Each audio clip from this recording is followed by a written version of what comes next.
Hello, and welcome to You've Got a Thing, an interview thing about Milwaukee theater things. My name is Jaimelyn Gray. I am the host of this program, and I just want to say I think spring is finally here. It feels like spring is finally here. We're getting like 50s, 60s, 70s, so it feels like spring is finally here. So yay for that.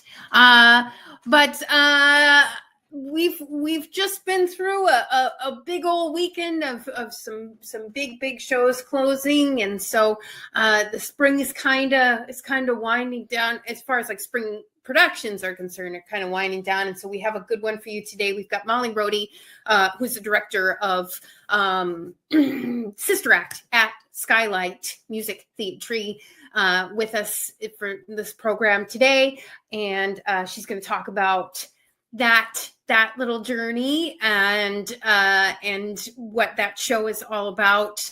Good things I've heard about that show, only good things. So that's very exciting, and kudos to Skylight on that. But I do real quickly here want to go through some other events we do have coming up this weekend that you might want to check out. A lot of improv things. So let's get your butts in there and check out some good things. We've got over at Schmitz and Giggles. Schmitz and Giggles has their Improv 22 show this weekend. That's Saturday, April 19th at 7 p.m. at Comedy Sports. It's only $10. It's only $10, people. It's only $10, Saturday, April 19th. So you get 3 coaches, 18 performers, 3 sets of 22 minutes, improv 22. Get it?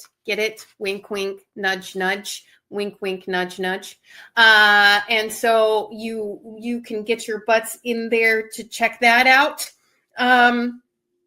Patrick normally posts this on Facebook. I don't know if they have it over on the Schmitz and Giggles site, but you can check it out. You can go to Schmitz in with an N, giggles.org to check out their website and see if you can get a link to any information there. But otherwise, just show up at Comedy Sports. Pay your $10 on First Street there. It's a good time. Check that out. So there you go with that. Next, we have more improv with Interchange Theater. Their schedule is just packed with lots of things. They also have a show coming up on Saturday night if you want to check that out. But they also have a show tomorrow, and they also have open mic on Thursday nights, and they have an open mic tonight. You can see there right at the bottom of that. Well, maybe you're just listening to this on podcast, but I can tell you that there's a graphic that says that there's an open mic on the 17th, which is today. So you can check that out. You can go to Interchange Theater. That's a TER.com/shows to check out information from the Interchange, but yeah, interchangetheater.com. But if you put in the /shows, it'll take you right to where you want to be to show you all of the upcoming things all the way into May. I was just on there yesterday because I had to find out some information myself, and they've got stuff listed all the way into May that you can check out. So go ahead and do that. April shows at the Interchange. Yes. And then we have coming up next week, opening next week, we have Circle Mirror Transformation. I'm going to tell you that they're already saying that opening night is sold out.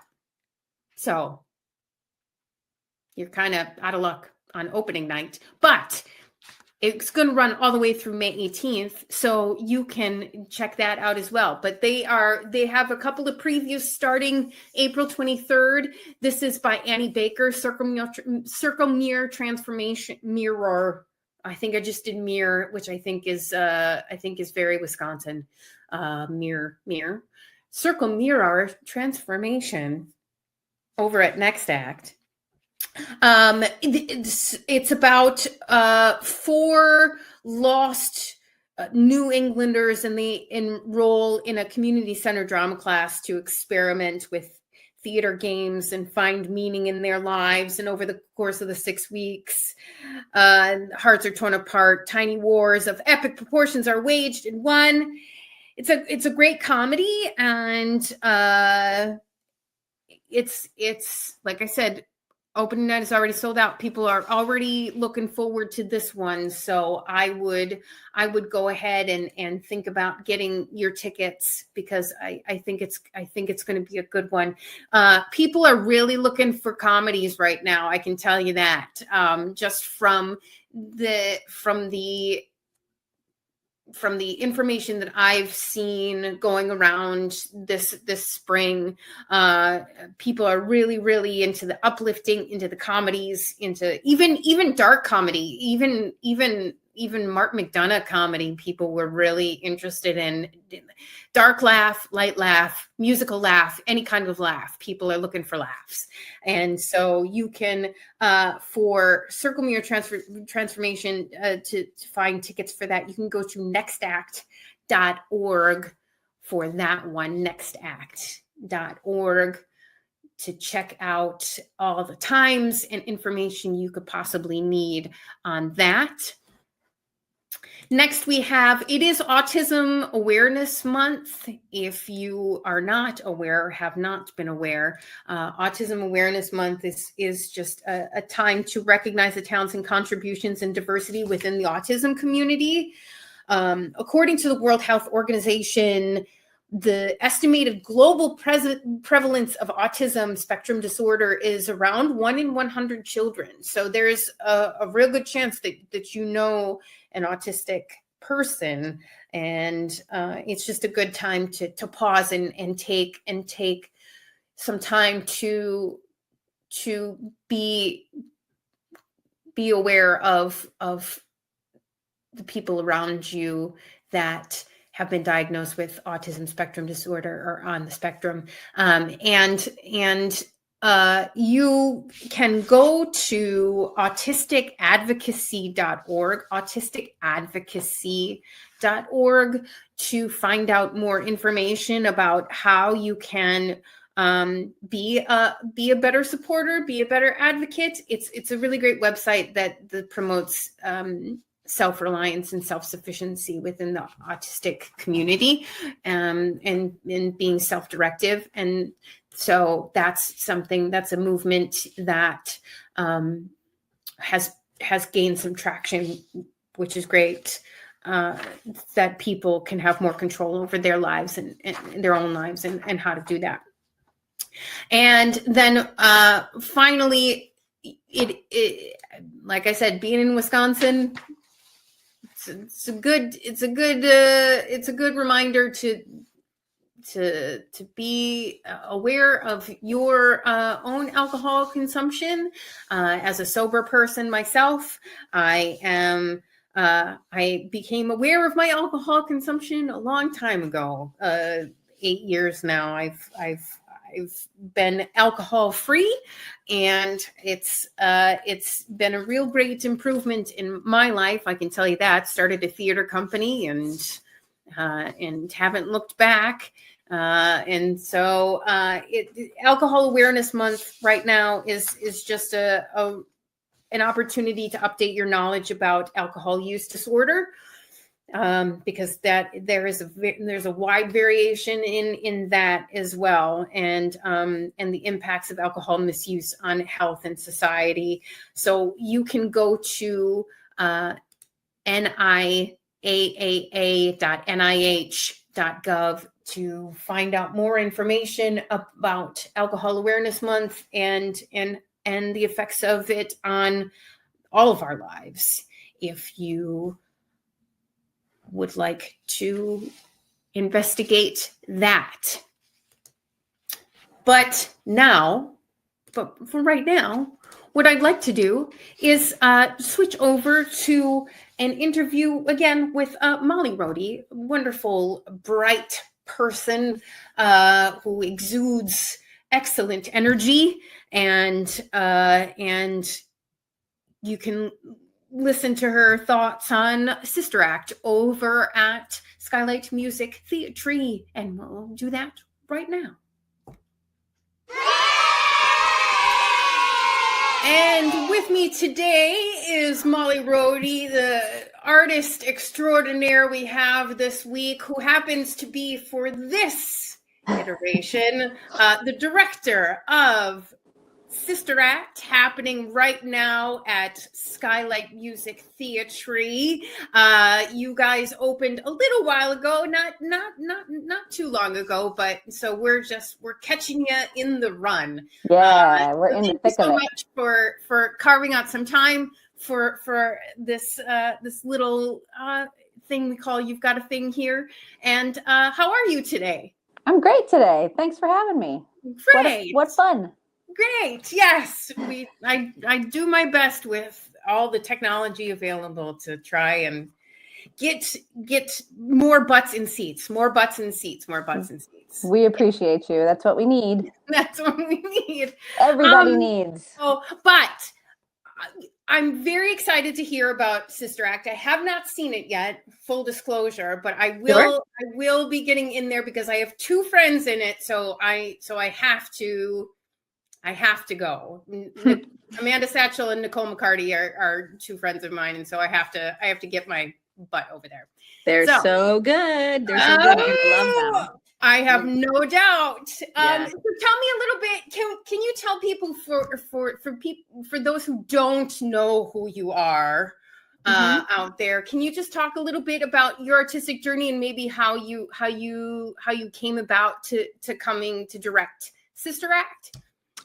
Sure. I'm a Wisconsin native, was born and raised in the Milwaukee area. I went to High School of the Arts, went away to Texas for college, and then missed the Midwest and hightailed it back home to start a career after getting my undergrad at SMU. And then, started to build a resume working in Milwaukee's theater scene, and left summers to go do summer Shakespeare and that sort of thing. And it eventually took me up to Door County, where I continued to do several seasons with Northern Sky Theater, where I'm now artistic director. But I spend my winters and springs in Milwaukee and sort of do the half and half city mouse, country mouse lifestyle. And I really love that. One of my first professional acting jobs was at the Skylight in 2001. After I finished college, I was there in Hello Dolly. Yay. And started a relationship with Skylight Music Theatre. And I've done several productions as a performer, but also as a director and assistant director. Came up through and, honed my skills. And it became a bit of a home theater for me over the years. So, thrilled to be asked to direct Sister Act. And I love it. It's about music and how music builds community and is sort of a language all its own that can bring joy and change lives and forge relationships. And it's just a great joy bomb of a show. And you're not the first person to say so. People that I've talked to about coming out of that show is the joyous spirit that exists around it. It's so much fun. It was just a pleasure to go to work every day with this group of collaborators.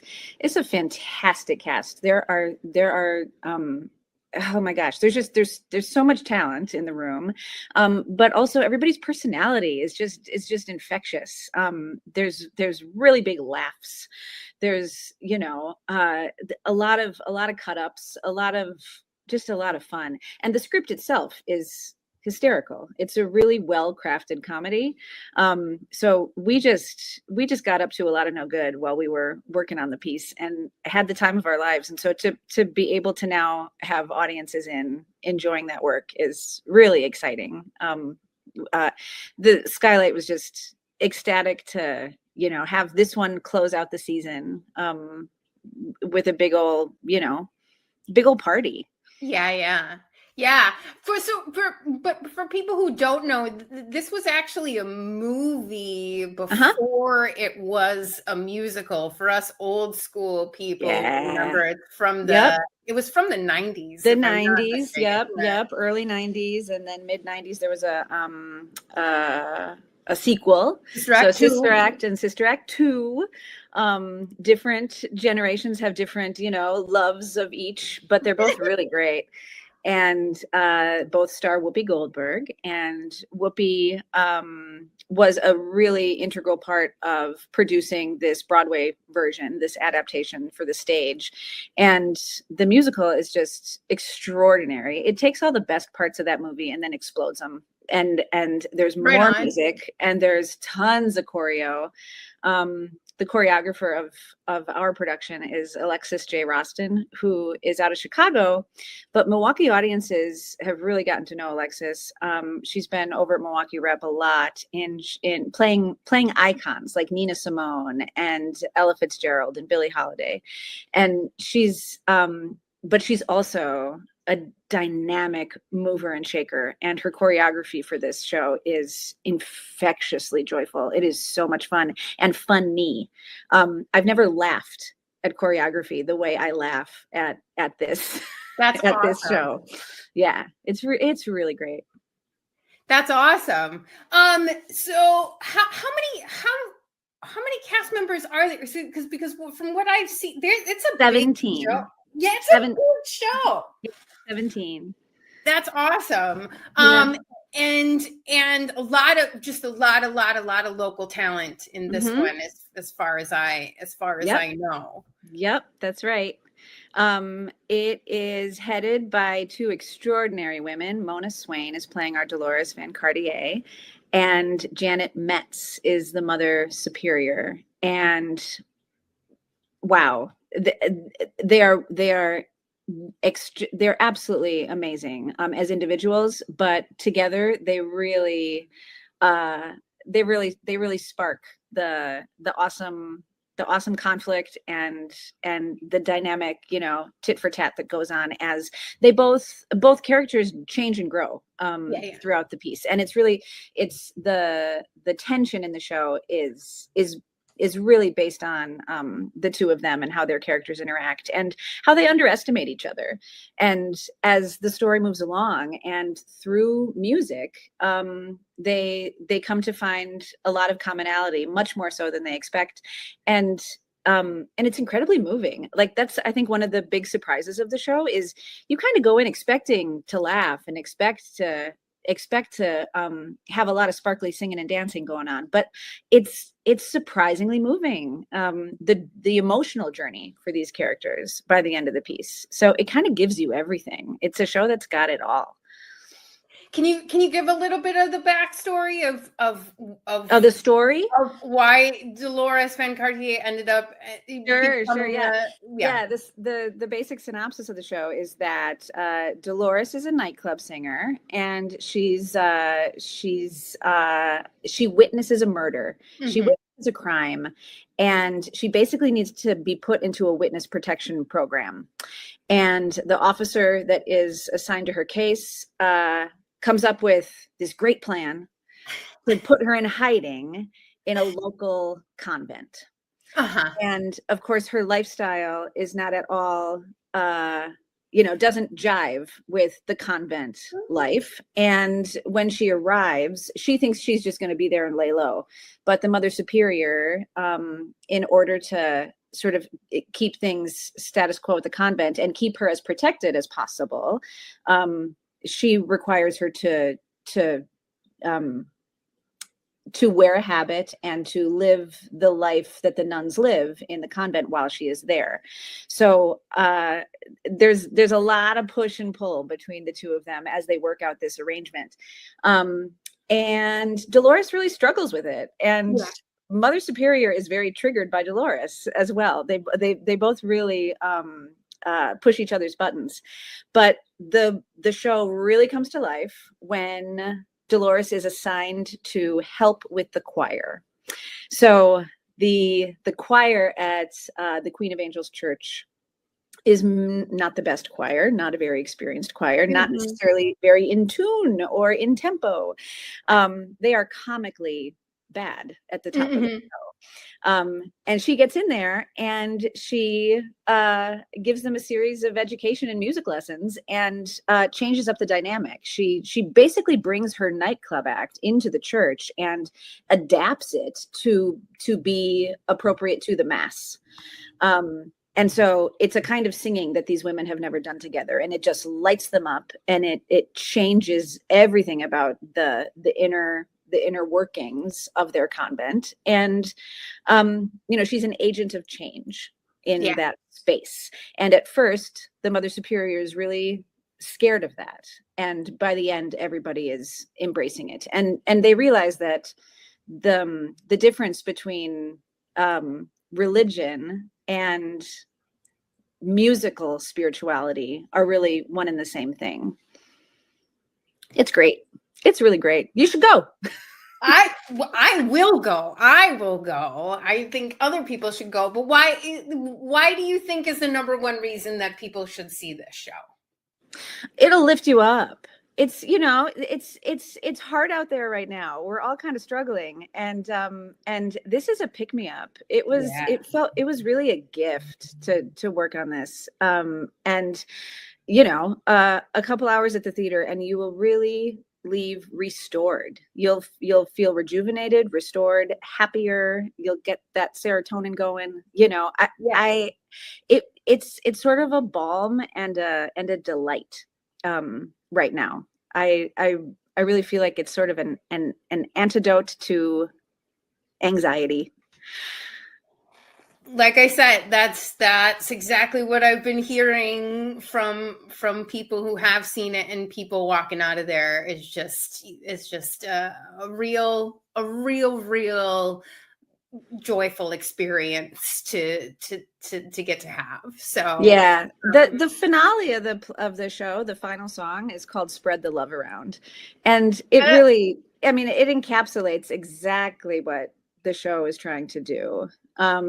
And I think we're successful. That cast is having a great time. They are living up there. Oh God. And it's so sparkly. It just looks great. The costume design is wonderful. Bobby Sharon did an extraordinary job with the clothes. Everybody looks amazing. They sound amazing. They're funny. Their musicality is extraordinary. It blows the roof off the theater. It's a good one. I mean, I like a lot of stuff, but this is a good one. That's awesome. So when people go to buy their tickets, they're going to want to go to smtmke.org. The SMT actually stands for Skylight Music Theatre. For those who don't know, smtmke.org, you can go to get your tickets for Sister Act at Skylight Music. Up until April 27th is our last show. So it goes almost all the way through the end of the month, but it's a good one that you got to catch sometime soon. Molly Rhode, thank you so much. You bet. For making time for us today. And I hope you enjoy the rest of your day. Thanks so much. See you soon. Bye. There you have it. What a wonderful artist that person is, Molly Rhode. It was great. It was really great talking with her and her journey, her artistic journey, and how she got over working with Skylight. I'm always interested in people's backstory and how because everybody has their own path as an artist to carve their own space out, and it was great to talk to her about that. And so that's what we have for this week. I'm grateful to you for joining us on this program, and I would really like to talk to somebody over at Next Act or Chamber Theater. That we've got Circle Mirror Transformation coming up, and also Top Dog Underdog is opening soon at Milwaukee Chamber Theater. I'm very excited about that one as well. Really great artists involved in that one. That's going to be a smash out of the park kind of piece. And so very excited about the end of the spring coming up here, and of course I'm going to go and see Sister Act as well. And so very much looking forward to that joyous production as well. So hopefully you can join us next week. Because we're winding down here of the You've Got a Thing season. We're only going to have a few more weeks left, and then we'll say goodbye for the summertime. But I hope you join us next week on You've Got a Thing.